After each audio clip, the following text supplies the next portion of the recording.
¿Cómo les va? Bueno, siendo las 20:15, como dijimos, salimos después del curso de la Sociedad Interamericana de Imagen Cardíaca, que está dando el curso de cardiodeportología con cardiólogos que son muy, muy cercanos a nosotros, muy amigos nuestros, y estamos aprendiendo también de cardiodeportología con ellos. Bueno, en esta cuarta clase les voy a presentar a la doctora Analía Gamarra, que va a estar conmigo, y al doctor Mauro Díaz Renfijo. Los dos son coordinadores de este curso. Como ustedes saben, este curso es un curso un poco diferente. Tratamos de no dar lo que dicen los libros, o damos un pantallazo de los libros, pero fundamentalmente dar una mirada distinta siempre. Una mirada distinta, puede ser controvertida, no, pueden que no estén de acuerdo, pueden que estén de acuerdo, pero siempre siendo disparadores, y consideramos que una clase no tiene que ser una clase que informa, como es en los congresos, sino que dispara ideas, que enseña de otra manera, y esa es nuestra manera de hacer docencia médica desde hace ya casi 30 años, en más de 30 cursos que hemos dirigido. Así que con esta forma de dar clases, el abogado del diablo de la doctora Ana voy a ser yo, así que voy a interrumpirla, voy a molestarla un poco, para que pensemos juntos y para que veamos otro punto de vista, además de lo que dicen los libros y lo que dicen los textos y los artículos en general. Analía, en un segundo arrancamos, voy a compartir la pantalla. Mientras tanto, Perfecto. Les quiero agradecer a todos los médicos cardiólogos que están escuchándonos todos los miércoles. Tenemos la grata sorpresa que muchos están muy lejos de aquí, de Buenos Aires. El 50% son de la Argentina, de todo el ancho y largo de Argentina, que es bastante ancha y larga. Pero tenemos el otro 50% es de Latinoamérica. Tenemos gente de todos los países de Latinoamérica, incluido algunos países de Europa, con lo cual realmente nos sentimos muy gratificados de poder brindarles nuestras experiencias en este curso. Ana, todo suyo, arrancamos.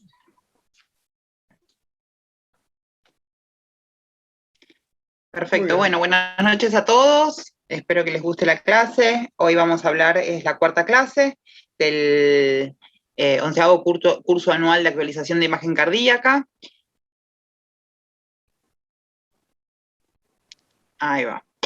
Bueno, tenemos al doctor Lombardero, nosotros, y hoy vamos a hablar de la insuficiencia aórtica, de los conceptos clásicos a las diferentes interpretaciones de la realidad, ¿no? Y un poquito también el rol de otras imágenes, no solo del eco.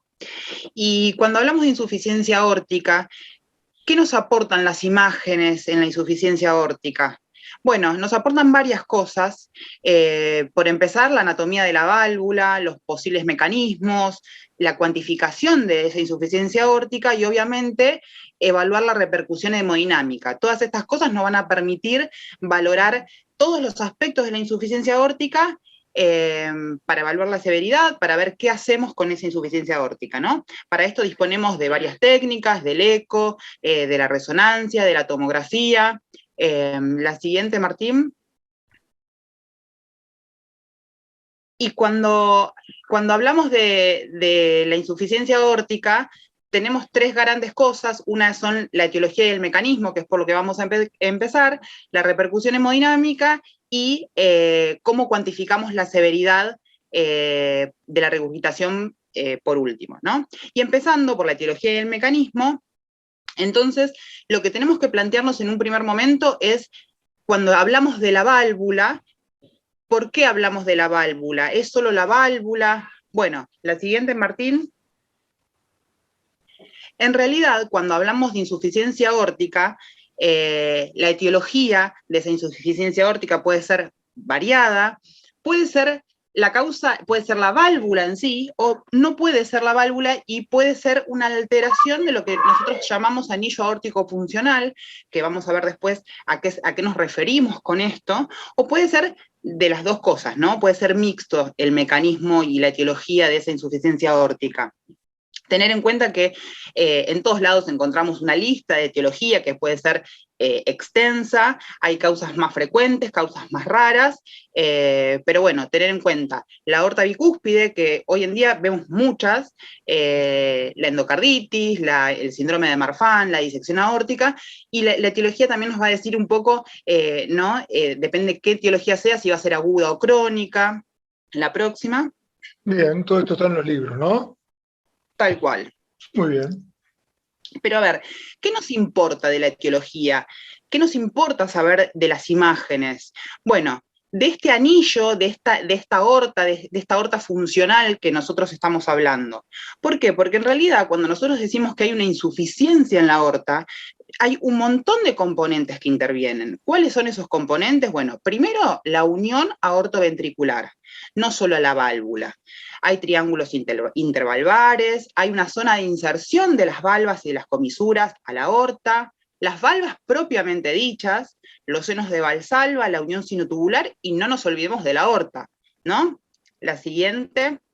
Sí, Ana, le hago una pregunta. ¿Usted cuando hace un informe mide siempre esto o lo mide en casos puntuales? Porque estamos Mira, viendo 5 medidas, ¿no? 4 sí, medidas, 5 medidas con la sí. aorta Si nos ascendente. fijamos en la imagen de abajo a la izquierda, son las medidas Sí, que nosotros habitualmente tomamos, ¿no? Que bien, son el anillo aórtico, que vamos a ver después a qué nos referimos con ese anillo aórtico, los senos de Valsalva, es la flecha B, la unión sinotubular y la aorta ascendente. perfecto. Y lo que Esos son vemos los ahí, clásicos, los parámetros clásicos, ¿no? sí, sí, sí. Porque después Ahora, hay otras cosas que hay que medir. sí, y una proporción también, ¿no? Que es muy importante la proporción en el cual cuando esta proporción, sin medir, ¿no? Uno mira esto sin tomar medidas y ya ve que hay una desproporción, es decir, que por ahí la unión sinotubular es más grande que el diámetro interseno y ya ahí ya puede empezar a pensar o en medir todo, ¿no? Porque no lo medimos en todos los casos, lo medimos en los casos en que vemos alguna normalidad o una insuficiencia. Tal cual. Bueno, y después tenemos otros parámetros que los vamos a medir cuando nosotros ya vemos que hay una insuficiencia aórtica, y después vamos a ver la siguiente, vamos a ver cómo medimos, y que no solo los parámetros, esos 4 parámetros clásicos son importantes, sino que hay que medir también la relación entre todos los parámetros, ¿no? Claro. Y Ahora, en esta espere, Ana, imagen, espere. Ana, sí, una cosita para ¿Puedo atrás. decir algo? El tema de la aposición valvar que usted mide acá, cuénteme un poquitito bueno, en el centro de la imagen. Bueno, en esa imagen que tenemos, que hay varios colores, tenemos lo siguiente. Nosotros ahí vemos, primero está marcado en línea punteada verde, lo que nosotros llamamos anillo, ¿sí? En una línea roja, la raíz, que eso es lo que nosotros habitualmente medimos. Pero ¿qué pasa? Las válvulas, cuando se cierran, tienen una zona, una longitud que coaptan entre sí, que se unen, que están unidas, y es eso lo que vemos ahí, es esa flechita chiquitita, amarilla, que aparece en el medio, que es la longitud de coaptación de las valvas. ¿Qué Bien, pasa? Esa longitud de coaptación tiene que ser mayor a 4 milímetros. ¿Por qué? Porque nosotros, por ejemplo, encontramos una insuficiencia aórtica y que sea menor a 4 milímetros, entonces, bueno, eso tiene que ver también en el posoperatorio, por ejemplo. Nosotros acabamos de hacer una plástica aórtica. Bueno, y esa zona de aposición me quedó chiquita, me quedó corta. Entonces, eso es un predictor de que va a volver la insuficiencia aórtica, ¿sí? Es muy importante. Por eso hablábamos también de las relaciones y no solo de las medidas que tomamos, ¿sí? Además, cuando nosotros tenemos, por ejemplo, retracción valvar, lo que va a pasar es que las válvulas van a como tironear para los costados, y esa zona de aposición va a ser mucho menor, va a ser menor a 4 milímetros, puede desaparecer y quedar directamente una puntita, digamos, de la valva con la otra, aumenta ese triángulo que se forma entre el anillo aórtico y las puntas de las valvas, y aumentando el área de tenting, ¿no? Y eso habla de que la insuficiencia va a ser mayor. Bueno, entonces, como que no hay una reserva funcional. La reserva funcional. Entonces me encantó, entonces, como para que nos quede de esta diapositiva, que además de las medidas clásicas que vimos también, midamos también, en los casos puntuales, por supuesto, entonces el sitio de aposición o el largo de aposición de las valvas. Mauro, ¿vos querés decir algo? Sí, quería decir que este concepto que por ahí muchos lo conocen, del anillo funcional aórtico, es importante conocerlo y hacerlo en su estudio. ¿Tenés la diapositiva anterior, Ana? Martín.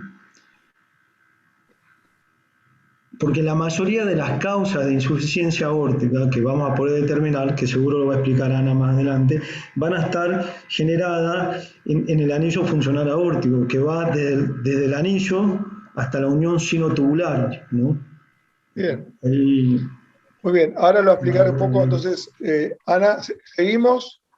Bien, y en la diapositiva siguiente, lo que vamos a ver es que todos estos componentes de los que hablamos, que ya no hablamos solo de la válvula aórtica, sino de un montón de factores y un montón de cosas nuevas, digamos, que tenemos, no solo son las valvas, hay varios dibujos donde se puede ver que, por ejemplo, en el central de abajo de todo están las tres valvas, ¿sí?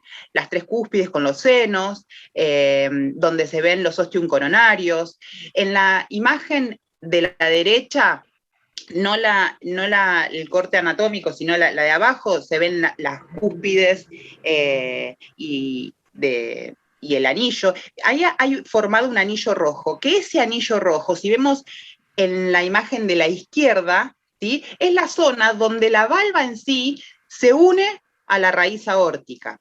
Pero cuando nosotros hablamos de anillo aórtico, el anillo que nosotros medimos por eco, y el anillo que nosotros tenemos en la cabeza, es el anillo ese verde que pasa por el nadir de esas tres valvas, ¿sí? Entonces, es un anillo virtual, no es un anillo real, porque en realidad nosotros estamos diciendo, bueno, yo formo un anillo que pasa por estos tres puntos, ¿sí? Ese anillo no existe.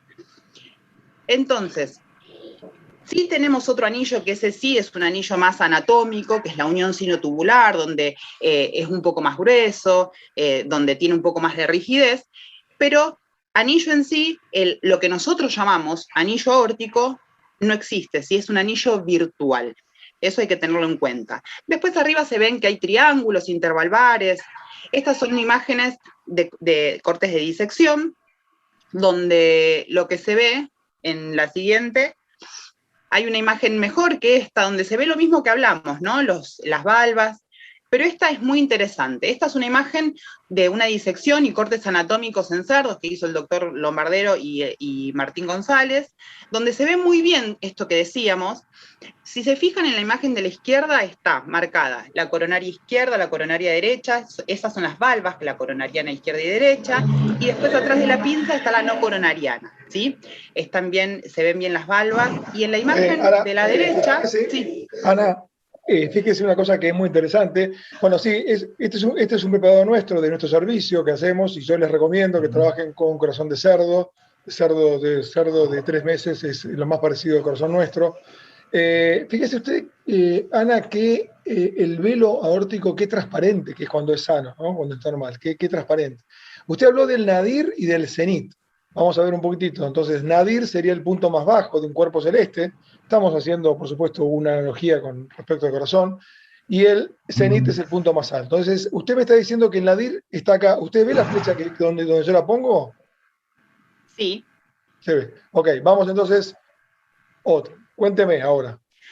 Bueno, justamente ahí donde estaba puesta la flecha, nosotros lo que estamos haciendo, lo que yo decía, esto de pensar en el nadir, en la parte más baja de esa valva, ¿sí?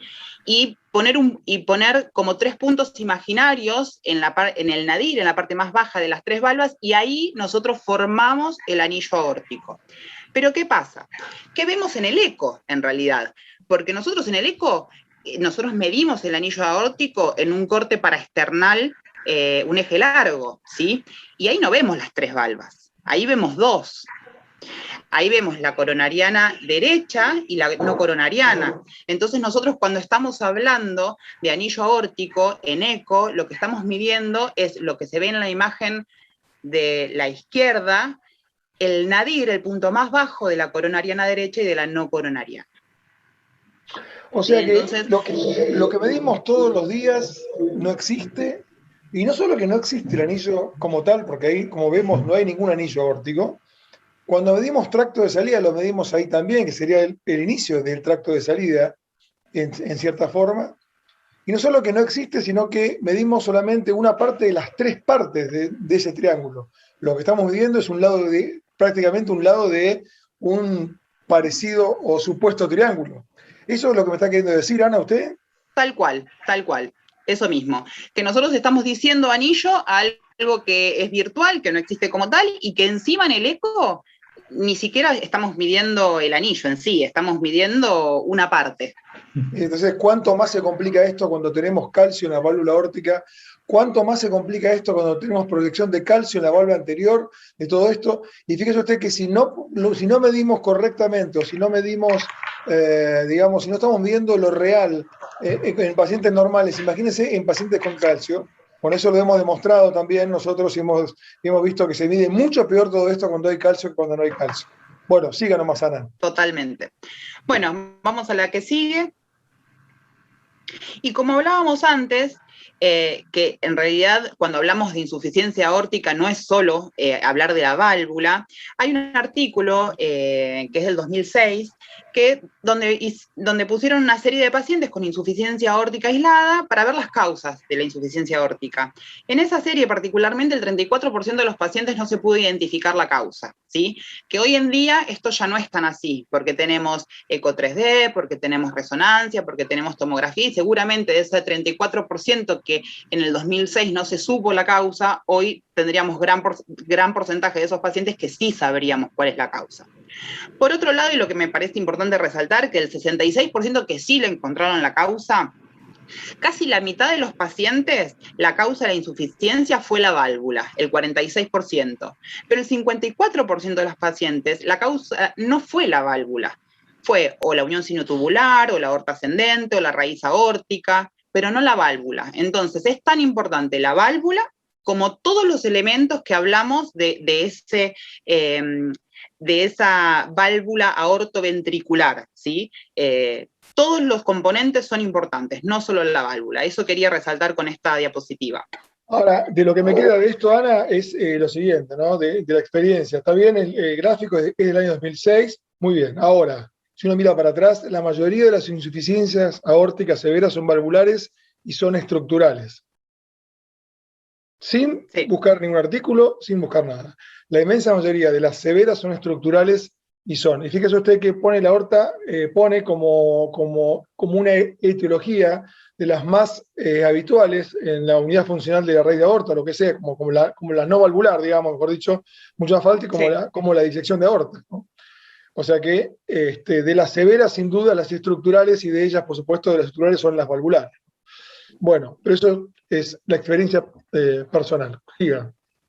Bien, bueno, si vamos a la que sigue, lo que vemos acá es una clasificación. Esta clasificación es del COURI del 2005, ¿sí? Donde clasifica a esa insuficiencia aórtica en 3 tipos.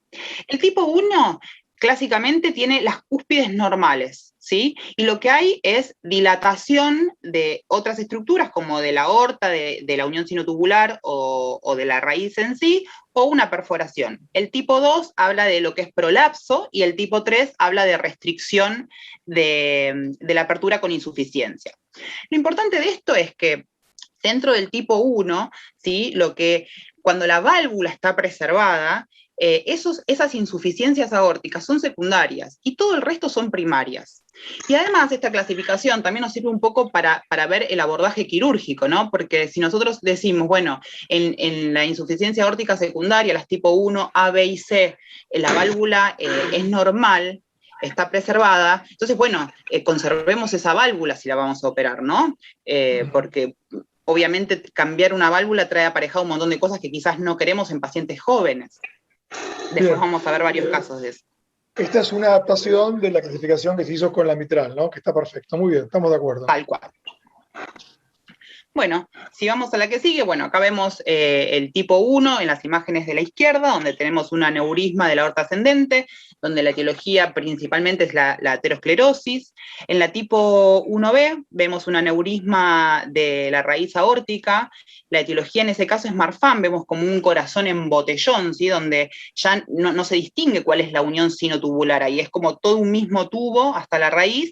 Y fíjense de lo que hablábamos antes, de esa zona de coaptación entre una valva y la otra, en el medio, que tenía que ser mayor a 4 milímetros para que la valva, entonces las válvulas fueran suficientes y pudieran ser competentes. Esa reserva funcional en la imagen 1B no existe. ¿Ven? Están separadas, ¿sí? No hay zona de coaptación, no hay una longitud de coaptación entre ambas valvas.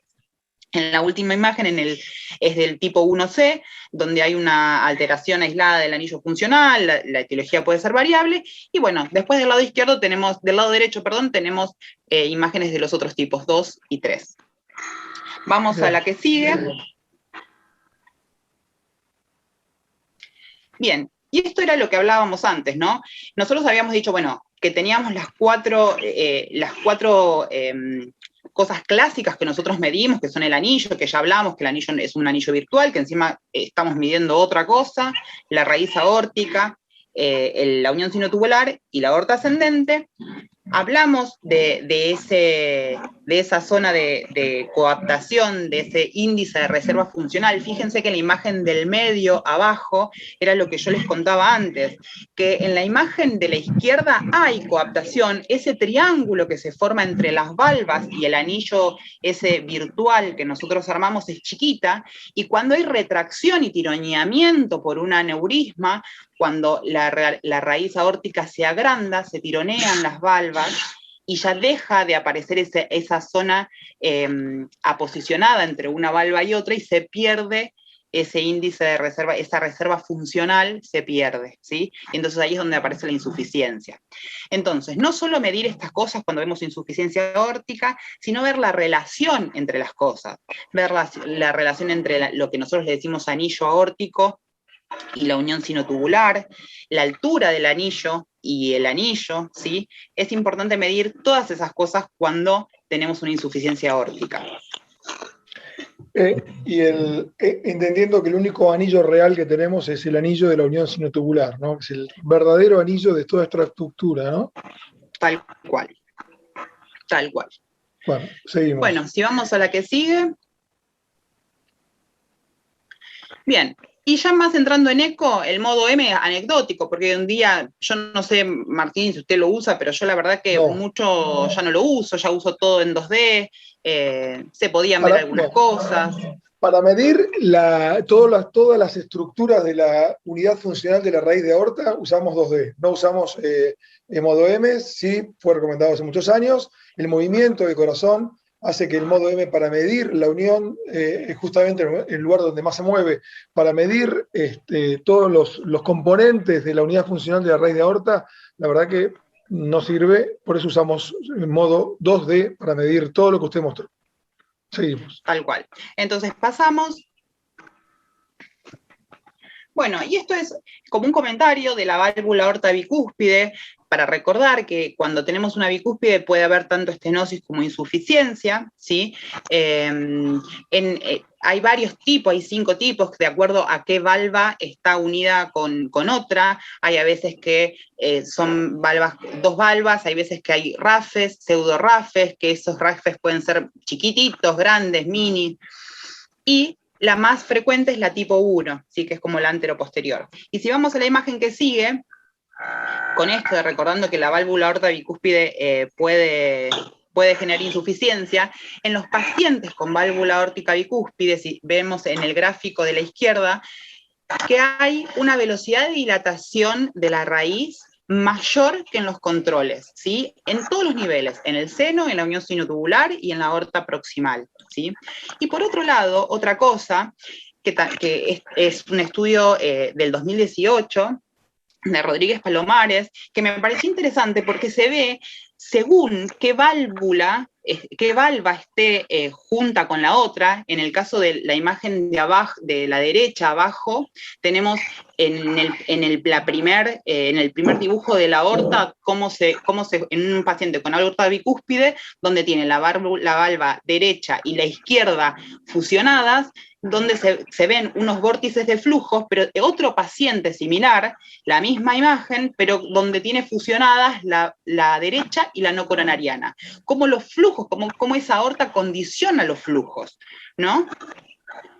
No sé qué te parece a vos, Mauro, ¿cómo lo ves? Igual esto lo va a hablar Martín Fernández, va a hablar en una clase exclusiva de universo de la válvula bicúspide, hacia los deportistas y hacia la disección. Así que vamos a profundizar ahí. Pero lo que sí Perfecto. es importante, Ana, Martín.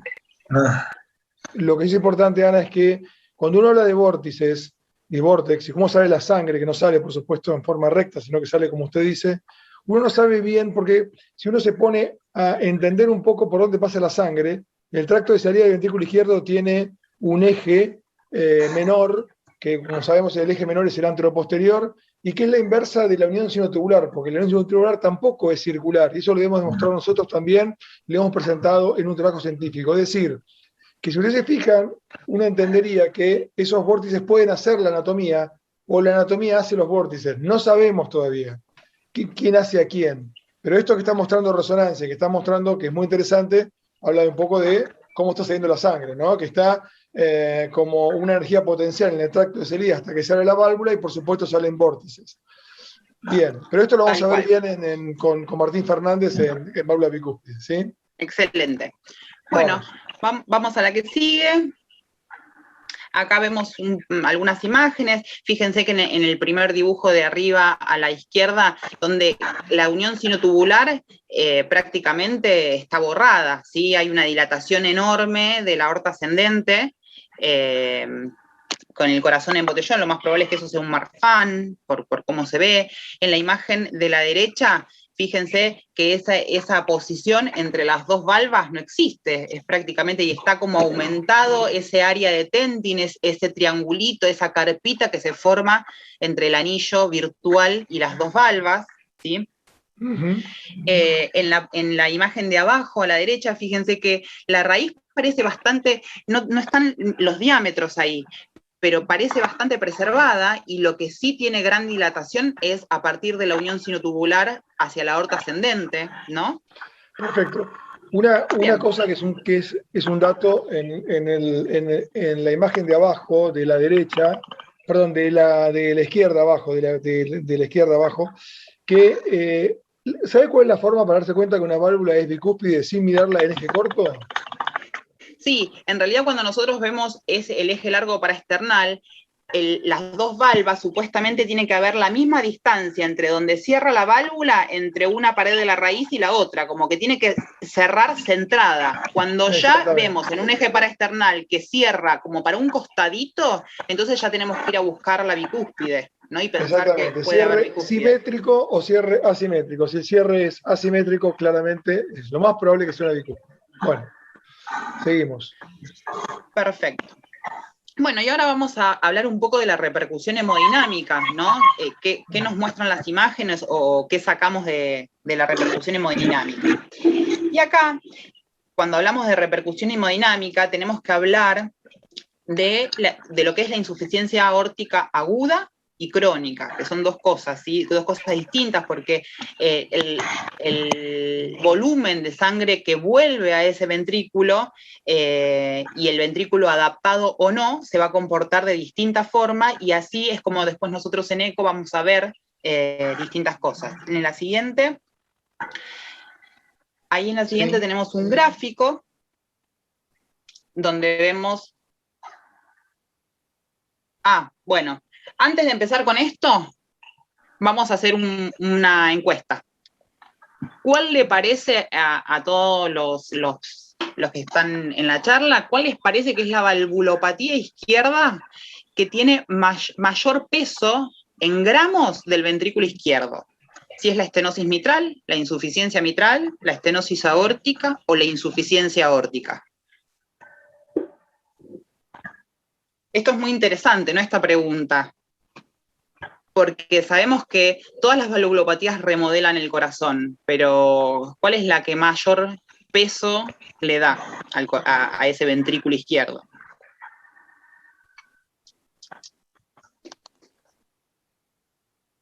Vemos a ver qué dicen.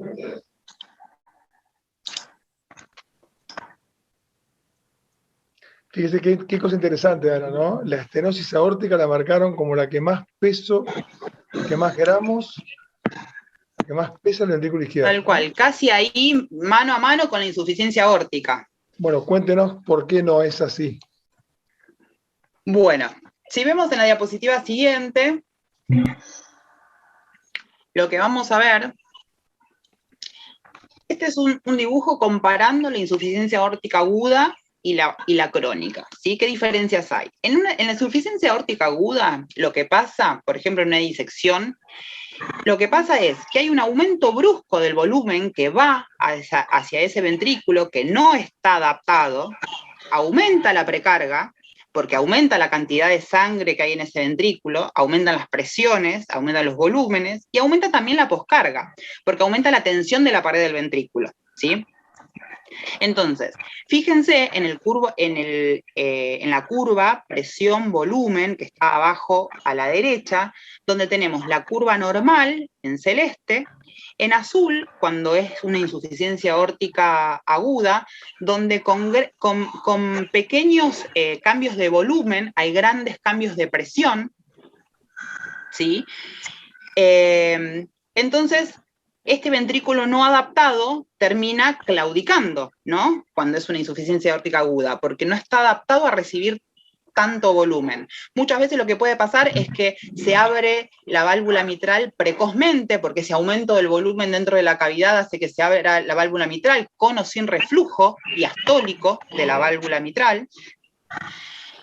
Y la diferencia con la insuficiencia aórtica crónica, donde el ventrículo se va adaptando de a poco a recibir un poco más de sangre, va creciendo ese ventrículo, se va dilatando ese ventrículo, entonces con grandes cambios de volumen, no cambia tanto la presión dentro del ventrículo, ¿no? Hasta que llega un momento que el ventrículo ya está dilatado al máximo, donde los sarcómeros ya no se pueden seguir distendiendo más, y entonces cualquier volumen adicional que uno le agregue, ese ventrículo va a claudicar, ¿no?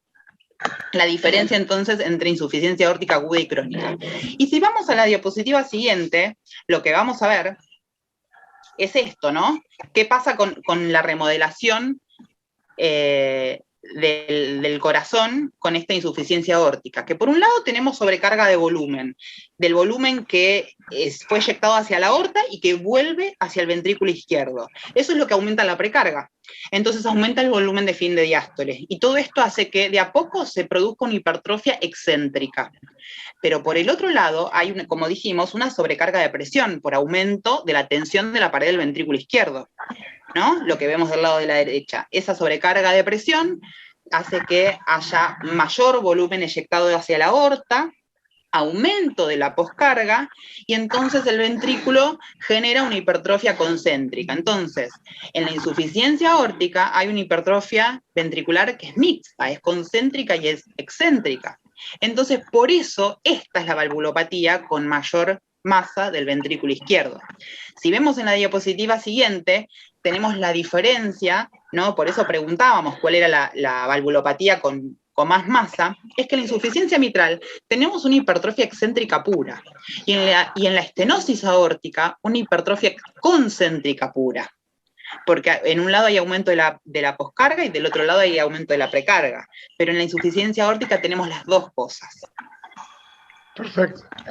Fíjese que yo a veces cuando informo una insuficiencia aórtica crónica, pongo hipertrofia mixta porque encuentro aumento del espesor parietal y dilatación ventricular. Entonces, tener dilatación del ventrículo izquierdo y tener aumento del espesor me da la autoridad científica, por así decirlo, para poner hipertrofia mixta, ¿no? Por los dos mecanismos. Por eso, entonces, el que más la valvulopatía que más genera mayor peso en el ventrículo es la insuficiencia aórtica. Tal cual, estamos de acuerdo. Bueno, y acá vemos lo mismo, vemos qué pasa con la masa del ventrículo izquierdo en un corazón normal, en un ventrículo normal, qué pasa en la insuficiencia moderada, vendría después, estenosis aórtica, y por último, el que mayor masa produce es la insuficiencia aórtica, por esta sobrecarga mixta, ¿no? De presión y de volumen.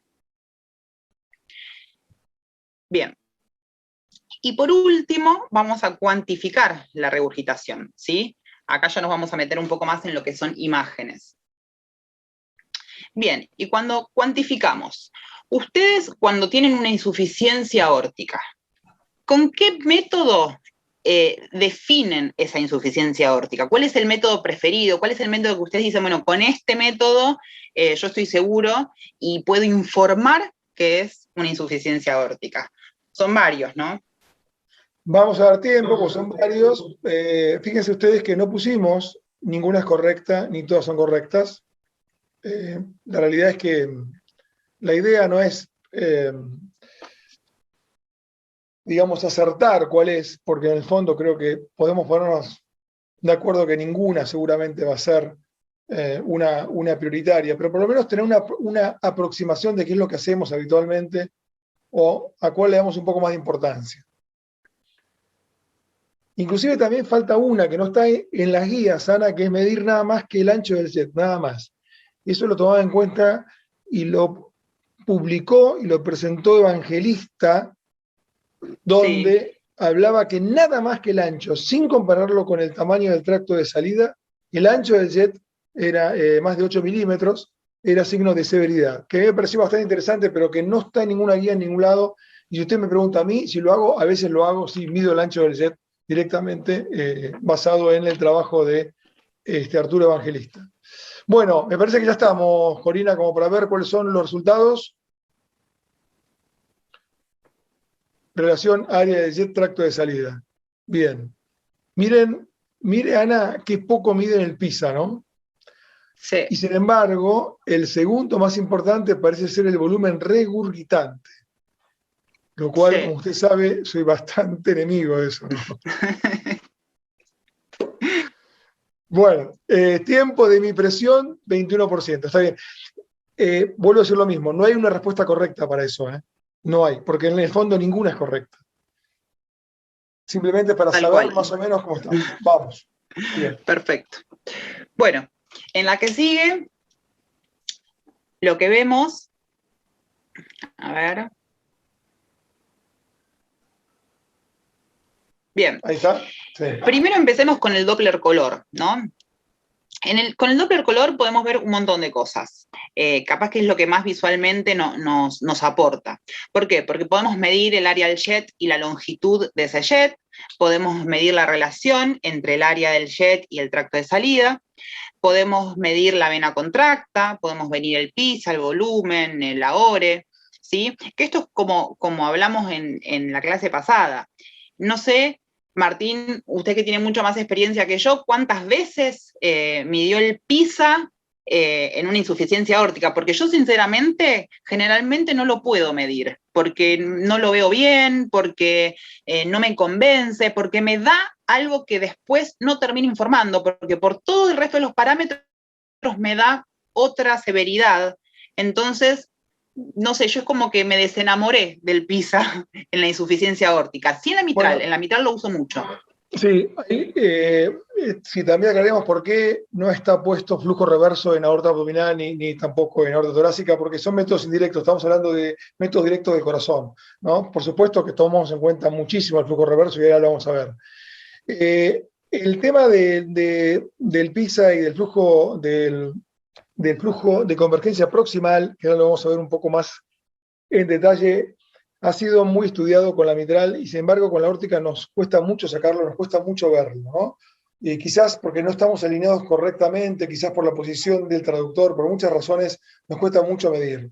La realidad es que cuando yo lo veo muy claro, sí lo mido, no tengo una estadística de cuántas veces, pero le puedo asegurar que una en 10 sí lo puedo medir, lo cual es poquísimo para medirlo. Y quizás por eso, fíjense ustedes que la cantidad de cardiólogos que nos está escuchando no lo toman en cuenta directamente el PISA en la insuficiencia aórtica, ¿no? Prácticamente. Y la vena contracta, ahora vamos a ver bien, vamos a ver por qué también tiene sus falencias y por qué uno tampoco se apoya en la vena contracta.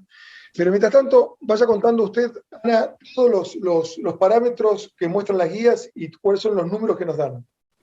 Bueno, los parámetros, como dijimos, son varios. El primero, que está marcado en rojo, son el área del jet y su longitud, donde hay puntos de corte del área para leve menor a 2 o 4 centímetros cuadrados y severa mayor a 8. La longitud del jet depende también en el eje en el que lo veamos. Hay una medida, digamos, por decirlo, en el eje largo paraesternal y otra en el apical. Ahí están los puntos de corte. La relación del área del jet con el tracto de salida, que lo vemos en verde, también tenemos como dos puntos de corte, según lo veamos en el eje largo paraesternal o en el eje corto, subaórtico, pero más o menos si hablamos de severidad cuando es más de 60-65%. Y la vena contracta, que los límites son iguales que en la válvula mitral. Y bueno, ¿qué pasa con esto? En realidad, cuando nosotros estamos midiendo todas estas cosas, todos estos parámetros que nosotros medimos, los estamos midiendo en un punto específico, ¿sí?, del ciclo. No lo estamos mirando durante toda la diástole. Entonces, por ejemplo, el área del tracto de salida del ventrículo izquierdo va cambiando en toda la diástole. Y también cambia el área del jet, de la insuficiencia. Entonces, yo tengo un punto de corte que es el que me dice las guías, pero ¿cuál tomo? ¿El de proto, el de meso, el de diástole, un promedio? ¿No? Es muy difícil cuando me cambia todo el tiempo. Uh-huh. Sí, fíjese que en el momento que es más chico del tracto de salida del ventrículo izquierdo en diástole, estamos hablando en diástole, es el momento que es el de la mayor apertura de la valva anterior. La valva anterior mitral en un plano anteroposterior termina cerrando el tracto de salida en ese momento, es como una partición, es una partición entre el tracto de entrada y el tracto de salida del ventrículo izquierdo, que están juntos, como lo vimos en la clase pasada, y esa valva anterior cuando se despliega, y en el máximo momento que se desplegó, está separando los dos tractos, y ahí el tracto de entrada es más chico, y podemos ahí sobreestimar la cuantificación de insuficiencia aórtica. Es tan difícil que la realidad, que creo que, si usted me dice a mí, ¿cuál es la valvulopatía que más controversia trae, sobre todo de las regurgitantes? Bueno, son las insuficiencias, la insuficiencia aórtica con respecto a la mitral. Creo que es más, inclusive, mayor variabilidad intraobservador e intraobservador cuando es moderada barra severa. Y tiene que ver con esto que estamos viendo acá. El tamaño del tracto varía en todo momento, entonces no es tan fácil determinar ni hacer un promedio. A veces yo hago promedios entre proto, meso y telediástole. Perfecto. Bueno, y si vamos a la que viene, a la siguiente. Usted fíjese que del lado de la imagen estamos viendo un eco 3D en vivo y se ve el agujero perfecto. Toda la zona azul, donde no cierra la valva, es todo el agujero anatómico de la insuficiencia aórtica. De ese caso, ¿no? Por supuesto. Sí. Perfecto, bueno, entonces, cuando evaluamos la severidad, siempre recordar esto, que los parámetros que nosotros estamos midiendo con el Doppler nos brindan una información, una captura instantánea, como una foto de ese momento, ¿sí? Y nosotros suponemos con esa medición que tienen un comportamiento pansistólico, en este caso pandiastólico, uniforme, ¿sí? Entonces, eso no es la realidad de hemodinámica cuando nosotros evaluamos la severidad. Bien. Y si vamos a la siguiente, bueno, acá vemos esto, ¿no? Vemos como frame por frame una insuficiencia aórtica, donde fíjense que el jet es distinto en cada frame. Entonces, ¿nosotros en cuál lo medimos? Generalmente uno cuando mide, al menos, no sé, lo que la mayoría hace, yo cuando voy a medir, no sé, una vena contracta, un PISA, yo lo mido cuando mejor lo veo, ¿no? Cuando esa insuficiencia aórtica se peinó, se maquilló y está divina para ser vista. Pero ¿es la real? ¿Es la real? No. No, perfecto. Su ejemplo es muy claro, lo ve, lo va. Lo mismo nos pasa con la insuficiencia mitral, ¿no? Bueno, por eso hay que tomar varios parámetros, por eso es tan divertido en cierta medida hacer esto, porque requiere que seamos realmente detectives de todo esto y buscar todos los parámetros, todas las cosas y por supuesto tomar en cuenta los parámetros indirectos como, no hablamos, pero ahora usted va a hablar también de flujo reverso de la aorta abdominal y el flujo que rara vez lo vemos porque hoy por hoy el flujo reverso de la aorta abdominal no llegan como antes porque, claro, hay tantos controles, tanta cosa que el paciente aparentemente va a cirugía antes de que tenga flujo reverso en aorta abdominal. Pero sí, lo vemos muchísimo en la aorta torácica descendente, donde cuando es severa prácticamente es el signo que nos termina de cerrar, ¿no? Bien. Tal cual. Bueno. Seguimos. Y si vamos a la que sigue... Sí, bueno, esto no lo hacemos prácticamente, no mapeamos con pulsado ni con nada, esto es de otra época. Si me permite, pasamos para que me explique esto, que es lo más interesante. Bien, bueno, ¿qué pasa con el tiempo de la velocidad de desaceleración diastólica y con el tiempo de hemipresión? Por eso miramos primero lo que era la repercusión hemodinámica. ¿De qué nos habla el tiempo de hemipresión? Bueno, el tiempo de hemipresión habla de cuán rápido, en qué tiempo se igualan las presiones del ventrículo con la aorta, ¿no? Entonces, a menor tiempo de hemipresión, como se ve en los dibujos de la izquierda, tenemos una insuficiencia aórtica leve, donde la pendiente es menos empinada, donde hay más tiempo, entonces significa que tarda más tiempo el ventrículo y la aorta en igualar presiones, ¿sí? En cambio, en una insuficiencia aórtica grave, ese tiempo es menor. ¿Por qué es menor? Porque la sangre va rápidamente hacia el ventrículo, se igualan rápidamente las presiones, entonces el tiempo es menor. Pero ¿qué pasa? No siempre es así, ¿no? Porque lo que nos está hablando el tiempo de hemipresión es del igualamiento de las presiones.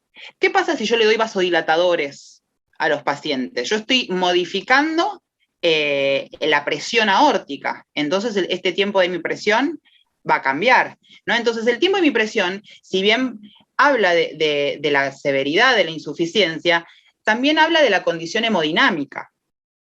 No sé qué opina usted, Martín, del tiempo de hemipresión. La realidad es que lo tomo en cuenta solamente cuando creo lo que es decir, ¿sí? Al revés, si cuando lo que estoy viendo me cierra con el tiempo de hemipresión y me cierra con la pendiente de desaceleración, lo tomo en cuenta, si no, no. Porque además, sí. Sí. Además, lo que pasa muchas veces en las insuficiencias aórticas leves es que la densidad del flujo, cuando nosotros queremos medir ese tiempo de hemipresión, no es tan buena. Entonces tampoco se puede medir. Y yo necesito medir un tiempo de hemipresión cuando yo realmente veo esa velocidad de desaceleración y veo bien la curva. Y no siempre se ve tan bien. Primero, que no siempre se ve tan bien con los jets excéntricos, le diría que se ve mal. O sea, que tienen que ser más o menos jets centrales y estar muy, muy bien alineados. Y segundo, que muchas insuficiencias aórticas severas todavía no han tenido esa repercusión en la presión de fin de diástole que haga que la pendiente sea mucho más baja porque el gradiente cae. Entonces, la realidad es que cuando realmente me cierra todo lo que estoy viendo, le doy importancia. Si no, va a ser un dato más que ni siquiera lo pongo en el informe. Tal cual. Bueno, y si vamos a la siguiente, que vemos con el Doppler continuo, lo mismo, es esta, es lo mismo que estuvimos hablando, ¿no? El tiempo de hemipresión en la insuficiencia leve y en la grave, donde en la leve el tiempo, la pendiente de desaceleración es menos empinada, ¿sí? Y en la severa es mucho más empinada, pero bueno, es más de lo mismo. Sí. Si vamos a la siguiente.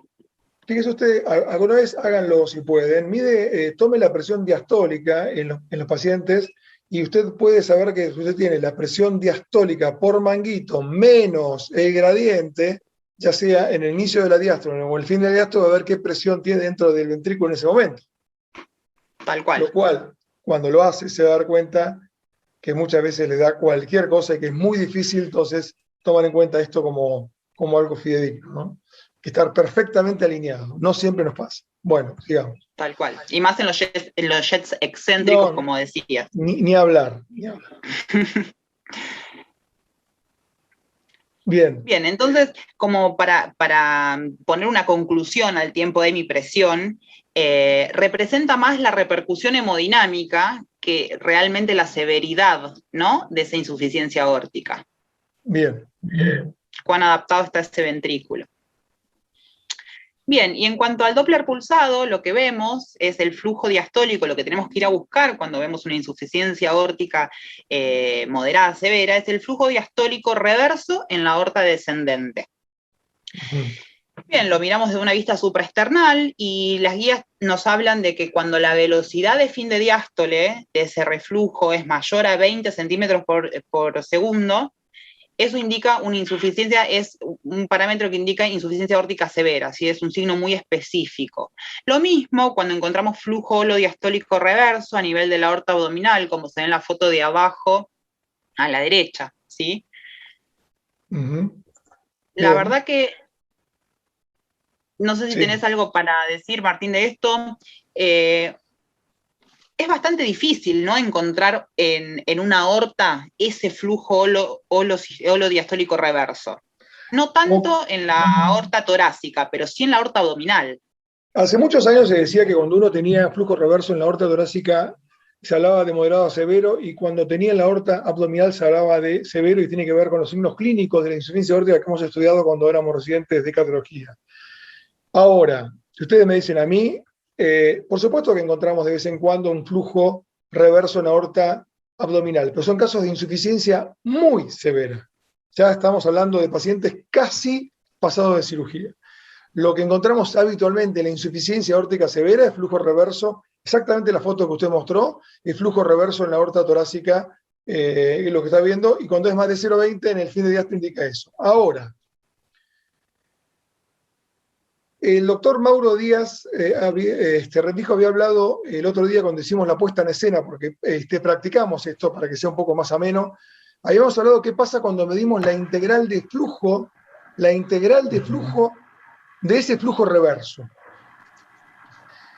No está en las guías, no está en los libros, no está en ningún lado. Sin embargo, no es ilógico, Ana, pensar que si yo mido la integral de flujo, de ese flujo reverso en aorta torácica holodiastólica, y esto lo multiplico por el área de la aorta torácica descendente, en el lugar donde lo estoy midiendo, generalmente puede ser 2,5 centímetros o 3 centímetros, lo que sea, pero eso lo paso a área, igual que hago con el tracto de salida, recordando que esa zona es bastante circular. Hemos criticado mucho la medición del tracto porque el tracto no es circular.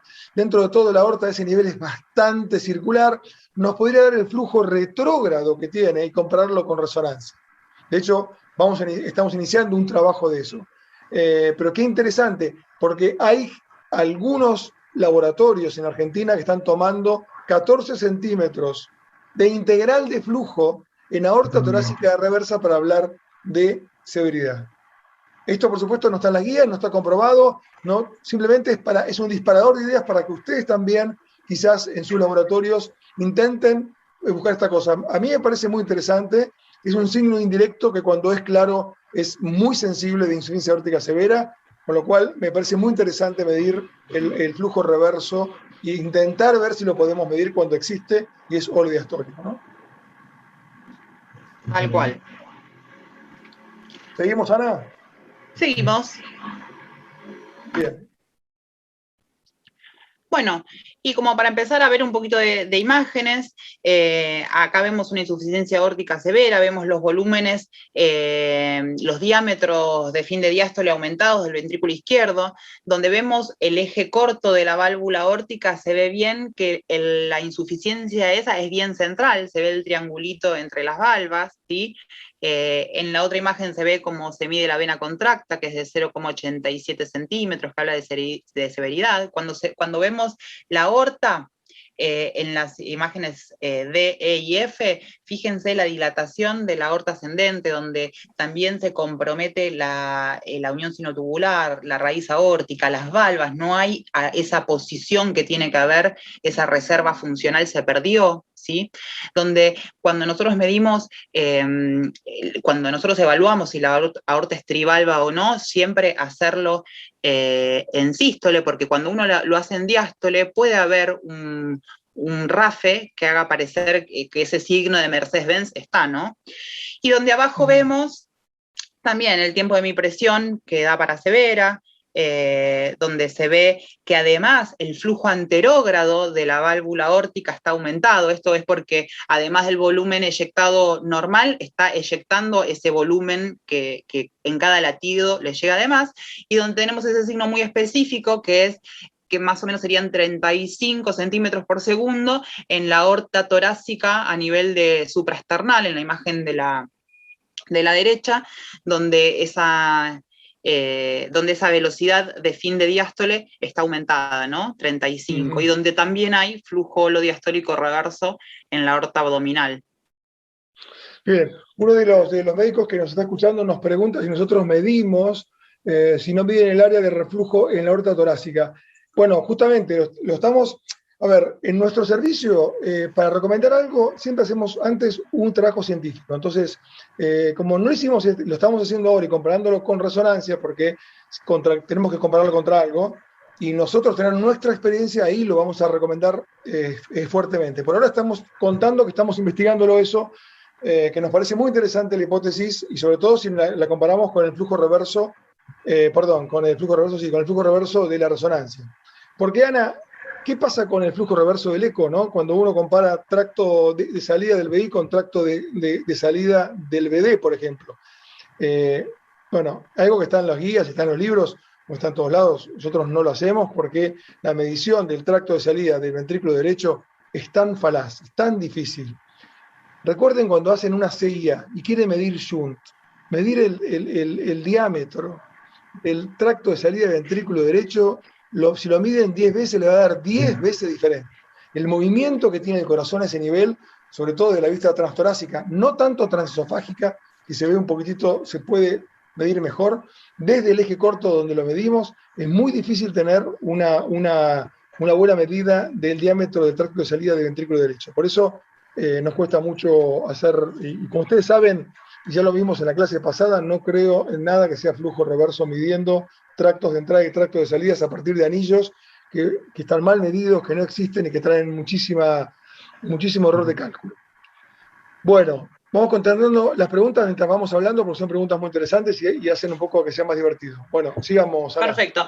Bueno, y en general, entonces, esto es como un recordatorio de todas las cosas que tenemos para medir, que son un montón para la evaluación de la severidad de la regurgitación aórtica, pero que en definitiva nos vamos a quedar con unos pocos parámetros, que son estos, ¿sí? Que ya hablamos, que no hay uno mejor que el otro, sino que son todos, son los que mejor podamos medir, no siempre podemos medir todos, porque no estamos bien alineados, porque no vemos bien. Entonces, bueno, como tener en cuenta eso, y que si vemos, entonces, medimos 3 parámetros para leve y uno solo para severa, y bueno, fijémonos bien, ¿no? Si estamos, ¿qué es lo que nos está pasando? Que todo nos da para leve y uno solo para severo, o al revés, ¿sí? Siempre tener en cuenta todos los parámetros es importante. Y en cuanto a esto, ¿qué utilidad tiene la resonancia magnética, ¿no? En la regurgitación aórtica? Porque en la clase pasada habíamos dicho que la resonancia magnética es el gold estándar para medir volúmenes, para medir FEI, para medir regurgitación. Y este trabajo está muy bueno porque es un trabajo que se hizo en el 2019, donde evaluó 230 y pico de pacientes con ecografía. ¿Sí? A esos pacientes dentro del mes les hicieron una resonancia, y la resonancia pudo reclasificar esa severidad de las insuficiencias aórticas. Fíjense, por eco, los pacientes que tuvieron insuficiencia aórtica leve, en el 6.8% por resonancia, pudieron reclasificarlo hacia significativa. Y en ese estudio, significativa significaba que tenga flujo reverso en la aorta. por resonancia. Y de las que fueron clasificadas severas por ecografía, fíjense que el 34,1% se reclasificó a leve por resonancia. Bueno. Ana, después, obviamente, viendo esto y entendiendo que el gol estándar, hoy por hoy, para cuantificar flujo retrógrado, flujo reverso, en insuficiencia aórtica, es la resonancia, todo esto que vimos recién, y voy a ir para atrás un poquito, todo esto que vimos recién nos da la pauta que todos estos parámetros son muy falaces. Y todos estos parámetros, si usted me dice a mí, después de muchos años de hacer esto, ¿cuál le doy más importancia? Al ancho del jet en el tracto, sobre todo en eje largo parasternal, como en eje largo 3 cámaras apical. Y busco mucho el 3 cámaras apical y mido el ancho del jet. ¿Lo comparo con el tracto? No, sí, lo hago, generalmente lo hago y lo hago en proto, en meso y en telediástolo. Y le doy importancia a eso. El resto, la vena contracta, ahora yo le voy a mostrar por qué no. Ya hablamos del tiempo de impresión y de la pendiente. Volumen reorbitante no lo hago nunca, no le doy importancia porque me parece que es muy falaz, peor que con la insuficiencia mitral todavía. Por supuesto que ahí saco la fracción reorbitante. Me sirve sí para hacerlo con resonancia, para hacerlo con eco no le creo mucho, y menos el tema del PISA y demás porque ya le hemos hablado. Entonces, al final, ¿con qué me quedo de todo esto? Porque estamos metiendo mucha confusión, que es la confusión que tienen todos los que están detrás de este Zoom escuchando, que en cada caso les pasa lo mismo, porque a todos nos pasa lo mismo. Sin embargo, al final, ¿con qué me quedo? Yo me quedo mucho con la repercusión hemodinámica, con lo que usted mostró, con el tema de cómo remodela el ventrículo izquierdo. Una insuficiencia crónica severa que tenga un remodelado que no sea propio de una insuficiencia aórtica crónica, y empiezo a no creer, creo que estoy cuantificando de más. Y lo que no dijimos, Ana, también, que lo dijimos en la clase pasada, todo jet excéntrico implica alteración estructural. Todo jet central puede ser estructural o puede ser funcional. Y eso es importante, cada vez que vemos excentricidad de un jet, hablamos de patología. Y si me permite, le voy a demostrar por qué hay tanta incongruencia entre la resonancia y el eco. Fundamentalmente volvemos a siempre lo mismo, no es que lo tome el PISA para medir, no, sino hablo del flujo de convergencia para entender un poco, porque siempre que hay un flujo de convergencia es porque hay un agujero, y ese agujero no es circular. Entonces, lo mismo que nos pasa en la mitral, lo demostramos con eco 3D en insuficiencia aórtica también. Miren las diferencias del flujo de convergencia y de la vena contracta, tanto de un perfil como de otro, de la misma insuficiencia. Aquí estamos viendo hacia arriba la insuficiencia mitral y hacia el costadito la insuficiencia aórtica de un paciente con eco 3D. Y miren ustedes ahí. Entonces, lo mismo que nos pasa, Mike, y lo explicamos en la clase pasada. Si yo veo la insuficiencia aórtica así, digo, uy, es severa, pero la veo así, uy, es leve. ¿Y en qué plano estoy viendo? ¿En qué lugar estoy viendo si el agujero nunca es circular? Y encima es excéntrico. Entonces, me fijo mucho en la repercusión hemodinámica, me fijo en el flujo reverso de la aorta torácica descendente, me fijo en todo, pero fundamentalmente le doy importancia a esas cosas. Mire usted este caso, por ejemplo, que daba moderado en el transtorácico y en el transesofágico 3D nos dio severa, claramente severa. Y miren el perfil, y miren el tracto de salida, claro, yo tomo el tracto de salida en diástole acá, es muy chiquito. Y si mido la vena contracta me da diferencias enormes entre un perfil y otro. Cuando el área de la vena contracta por 3D me dio 0,54, ¿sí? Y me ha dado mucho menos por transtorácico. Esta es la forma de medición que tiene la resonancia. No sé si está María Paz Ricapito, una de nuestras referentes en resonancia. Está Mauro también, que hace resonancia, Mauro Díaz Rentijo.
esta es la forma de medir volúmenes en resonancia, que comparado con nosotros nos dio mal con el eco.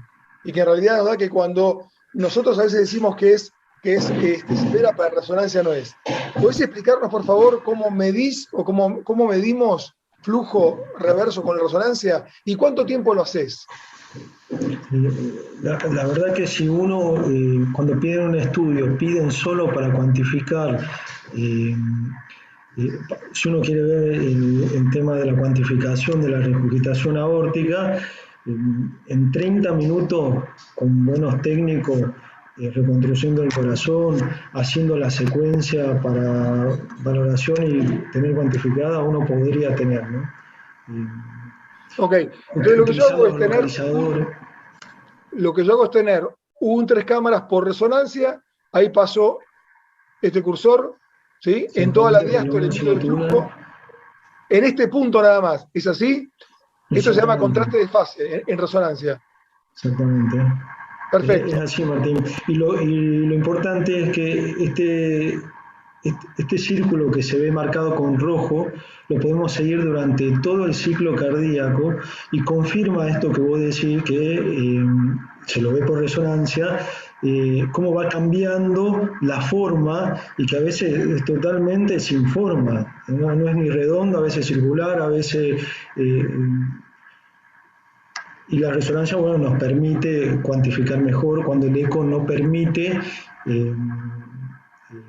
valorizarlo o cuantificar la valvulopatía, ¿no?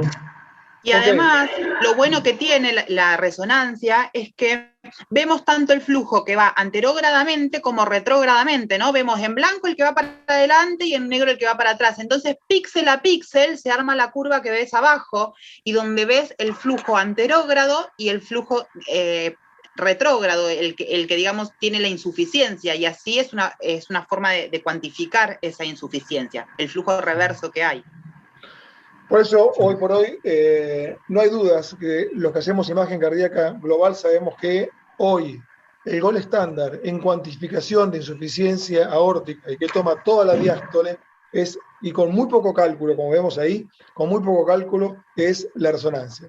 Por eso yo insisto en nuestro servicio, en los servicios de aquí de Buenos Aires para que se haga, es que se haga una resonancia dirigida. Entonces yo, Mauro, tengo una insuficiencia aórtica moderada, severa, no sé, por eco, tengo alguna duda y yo te mando el paciente, pero no me hagas gadolinio, quiero que me hagas solamente el contraste de fases y que me digas qué volumen regurgitante tiene, nada más.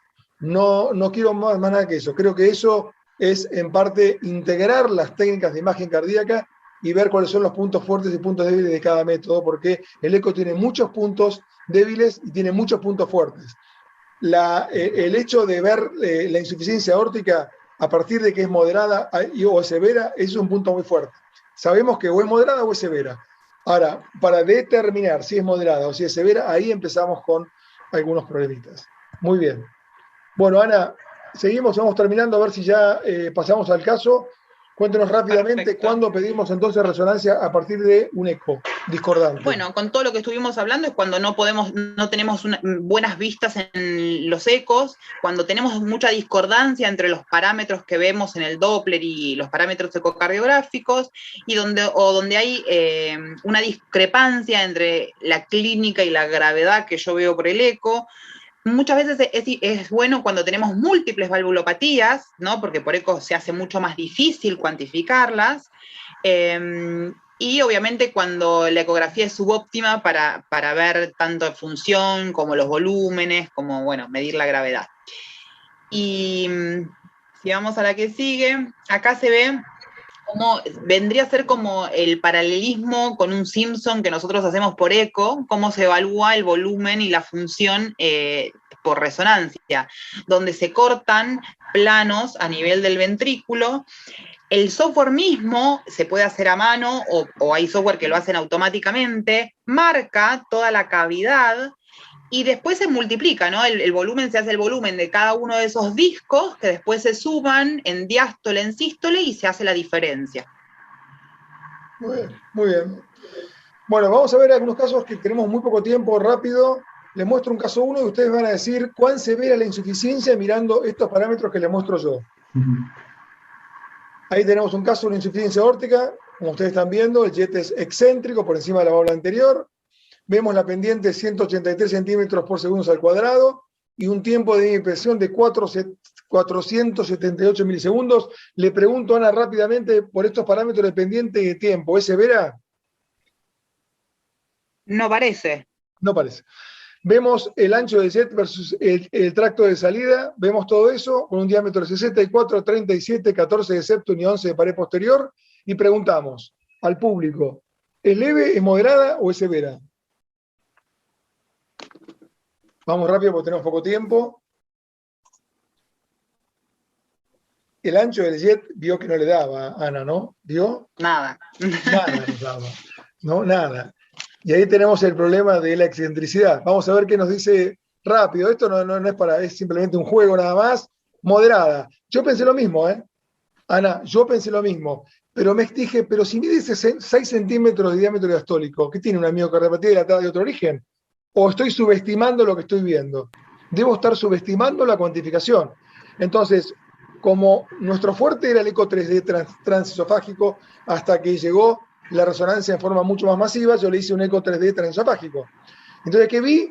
Vi esto. Vi que, fíjese usted, que la vena contracta y el flujo de convergencia proximal es mucho más grande de lo que estábamos viendo, y la excentricidad del jet, como siempre, tiende a subestimar la cuantificación del transtorácico.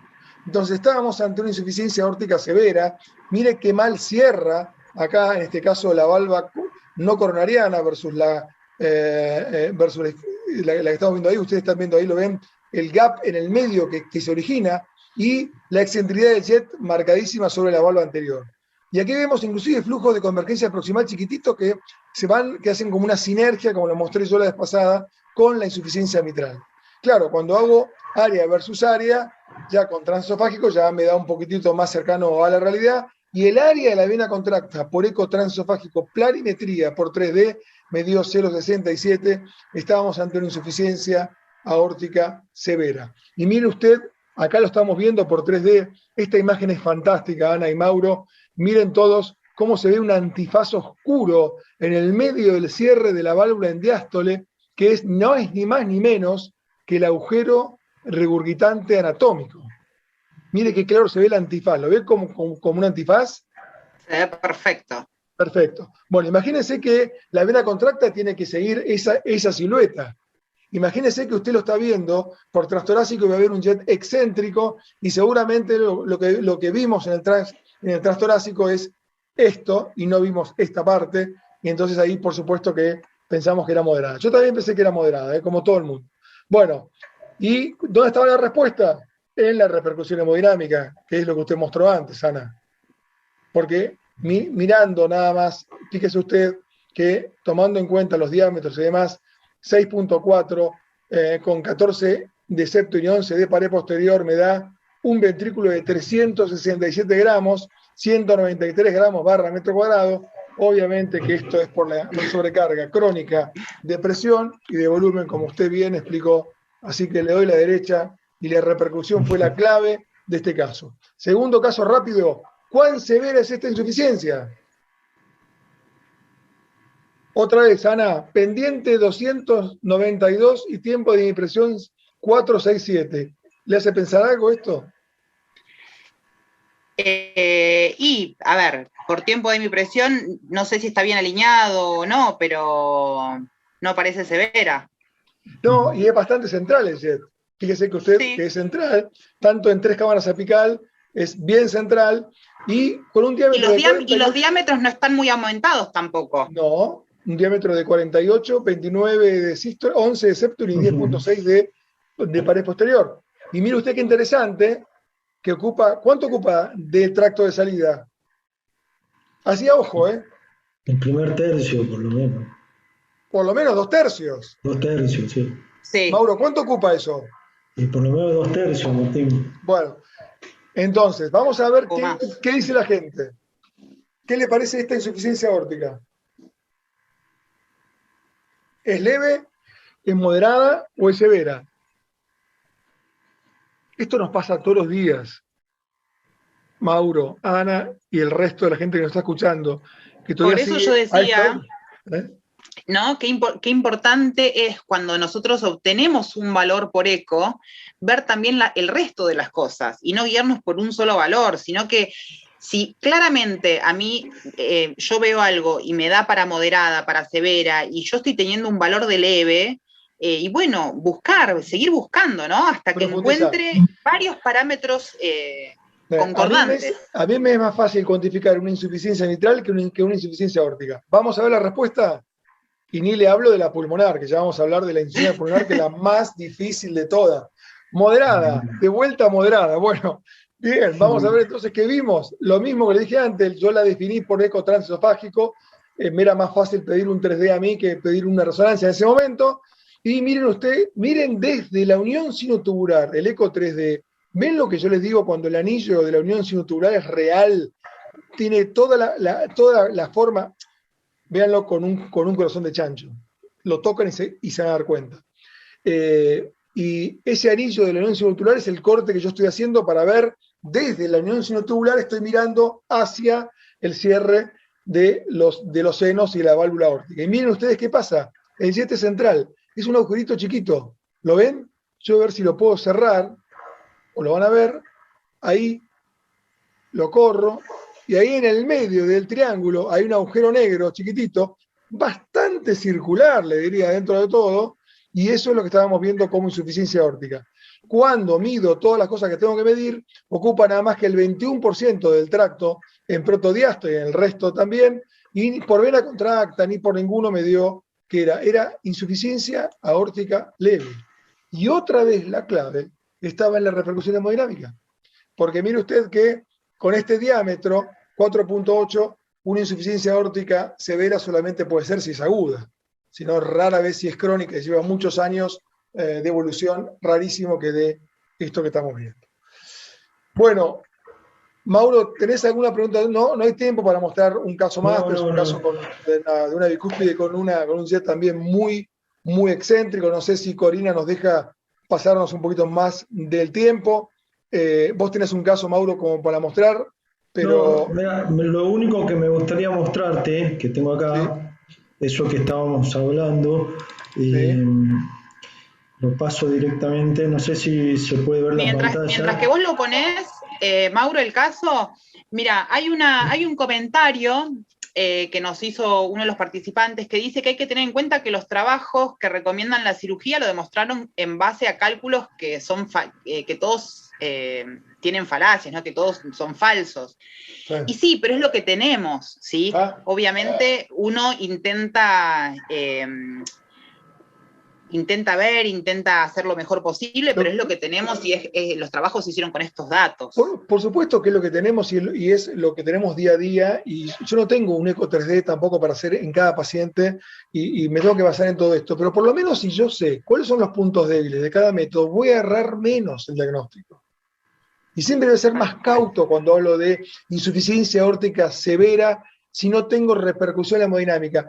Si yo conozco las falencias del método, no le quepan dudas que voy a cometer menos errores. Y ese es el mensaje final que queremos dar en cada clase que damos. No es confundir por confundir. Decir, bueno, evidentemente nada de esto es real, nada sirve.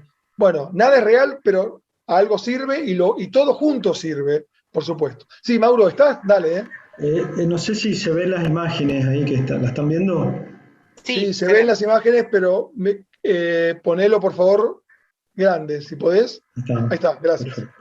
No, lo único que quería mostrarles nada más de lo que vos estabas hablando al principio, bueno, sin duda, como ya repitieron toda la clase, la repercusión hemodinámica, conocer la etiología, la severidad de la válvula, la clínica del paciente, ¿no? Pero entre los métodos y el eco, cuando nos aporta todo y por ahí no la cuantificación, la resonancia también nos ayuda. Y lo que les mostraba acá, con estos elementos uno puede hacer esta secuencia de flujo para medirla, ¿no? Esto es un localizador coronal, un 3 cámaras, y rápidamente abre la secuencia de flujo que más atrás, les quiero mostrar acá, esta es la imagen. Fíjense cómo uno se arma este corte, acá está lo que decía Ana, y acá abajo Fíjense en la barra de abajo, lo que va recorriendo la barra es todo el ciclo de sístole a diástole, ¿no? Y fíjense cómo la válvula, donde nosotros vamos a medir, el círculo va cambiando de forma, no siempre es circular, y al final, con un gráfico, te va midiendo el volumen resultante, y todos los parámetros que no podemos cuantificar cuando el eco no nos permite, ¿no? Eso nada más que te voy a mostrar acá. Muy bien. Perfecto. Fíjense ustedes que en nuestro servicio nosotros promovemos que todos los operadores hagan todas las técnicas. No hay límite para aprender. Por supuesto que tienen que empezar por eco, ¿no? Obviamente, que es la madre y la base de todo, y a partir del eco uno va para todas las demás técnicas. Pero en el servicio nuestro, en el Sanatorio de la Trinidad en Buenos Aires, promovemos que todos los que hacen imagen cardíaca hagan todas las técnicas para que integren, para que crezcan además. Y no hay límite, como les decía yo, para que aprendan una técnica. Por eso Mauro hace ambas cosas, hace eco y hace también resonancia y demás. Bueno, Ana, ¿algo más? Ya nos vamos. Estoy viendo algunas preguntas muy interesantes y uno me dice que acá me está diciendo que le daría más importancia a Álvaro nos dice que le daría más importancia a la cuantificación del flujo orbitante en aorta descendente. 100%. Cuando está, es bárbaro. Y creo que es uno de los que me define también junto con la repercusión hemodinámica. Si tengo flujo reverso o lo diastólico en toda la aorta, ya el hecho de verlo ya me da la pauta, y también, como dijimos, podemos empezar a cuantificar también a partir. Bien, ¿qué más, Ana? Tal cual, ¿no? Por eso es uno de los signos más específicos. Exactamente. Cuando está, nos ayuda muchísimo. Es la cosa que más me ayuda. Bueno, siendo las 9:30 y toda Latinoamérica tiene que ir a comer y tiene que ir a cenar, Ana, le agradezco un montón. Ha sido una clase estupenda. Haberla hecha en dueto con usted me encantó. Yo entiendo que a veces uno interrumpe y cuando lo hacemos presencial es mucho más dinámico, es mucho más divertido. Pero entiendan que esto hacemos una puesta en escena previa. Practicamos esto un día antes para ver dónde interrumpir, dónde no interrumpir, para hacerlo más ameno. Si alguien quiere una clase tradicional, están todos los congresos del mundo, hay un montón de Zoom hoy y no hay ningún problema. Vayan, vean una clase tradicional. Nosotros hacemos este tipo de docencia. Hablamos, interactuamos, somos disparadores de ideas, algunas cosas las preguntamos, otras no las sabemos, y otras contamos lo que hacemos, y les contamos, y ustedes nos cuentan en lo posible que hacen también. Esa es nuestra forma de hacer docencia médica desde hace casi 30 años. Y no es aburrido, ¿no? Estar 1 hora y media hablando solo es aburridísimo. Para el que da la charla y para el que escucha se queda dormido. Yo en los congresos, a partir de la 7ª diapositiva, ya pienso en otra cosa. Por eso es que hemos inventado esta forma de hacer docencia. Doctores de toda Latinoamérica y del resto del mundo, muchísimas gracias. El próximo miércoles nos vemos 8:15 otra vez. Todo julio es 8:15. A partir después de agosto no, arrancamos 7:30 como antes, porque salimos después del curso de cardiodeportología de nuestros cardiólogos amigos que están en la Sociedad Interamericana de Imagen Cardíaca. Ana, Mauro, muchas gracias. Un placer haber compartido con ustedes. Nos vemos el próximo miércoles. Gracias a todos. Gracias. Gracias.